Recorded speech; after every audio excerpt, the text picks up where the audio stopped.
Սա աննախադեպ մի լկտիություն է, երբ որ մտնում են մարդու տուն,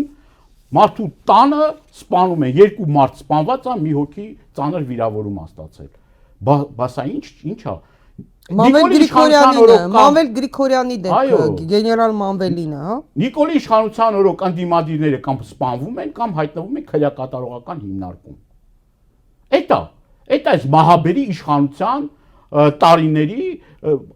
ցուցիչը։ Ինչ եք ուզում։ Բայց եթե ազգը նստած է ուրեմն խաղամոլության վրա, երբ որ իրապա համակարգը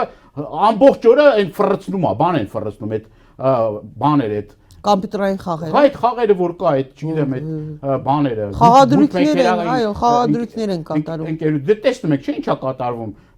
դրա հետ կապված ինչ սկանդալ բարձրացավ նաև ԿՊՆ-ում։ Եթե իրապա համակարգում, չգիտեմ, տարբեր ոլորտներում այդ համակարգի բանի վրա նստած, այդ խաղերի վրա նստած են, ինչ ենք ուզում, որ պարզվի սպանությունները կամ պարզվի, այս մարդիկ զբաղված են մի բանով, ընդդիմադիրներին տեսնեն նրա տնից դուրս եկա որտեղ գնաց, ինչ արեց, մենք էլ իրանց անվտանգությունը պահելով։ Ուրիշ բանով այս համակարգը չի զբաղվում։ Լավ մեկը մի հատ, չգիտեմ, բանը, մի հատ, չգիտեմ, միտեղ գնա, մեկի հետ հանդիպի, մեկին ձայնագրեն, մեկի կեղծեն, մոնտաժեն, գործ սարքեն, ինչ էին, սրբազանների գլխին ինչ էին դրել։ Ինչ արեցին Սամվել Կարապետյանի գլխին։ Այսօր մարդը ինչ էր ասել։ Հա, ինչ էր ասել, ասել էր որ կանգնելու եմ իմ եկեղեցու կողքին։ Այո, մի անգամից SMS-ը գնաց, մի անգամից ուղղորդումը տվեցին, բոլոր այդ ԿՊԱ-ականները հերթով իրար բան չտալով, քծնելով որոշումները դակեցին, որ սրանք տերորիստ են, սրանք հանցագործ են, այն մեկ ինչա, արդեն ուղղորդեցին, իրապա համակարգին ուղղորդեցին։ 120 հոգուց ավել, եթե չեմ սխալվում, քննչական կոմիտեի քննիչներ զբաղվել են միայն Սրբազան,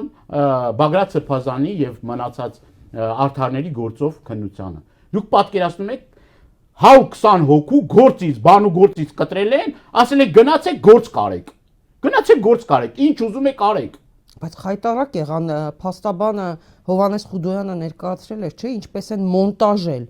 կոպիտ ձևով, ինչպես են կարել այդ գործը։ Ներողություն խնդրեցին, իրավապահ համակարգից ներողություն խնդրեցին, ով է դրա պատասխանը տալու։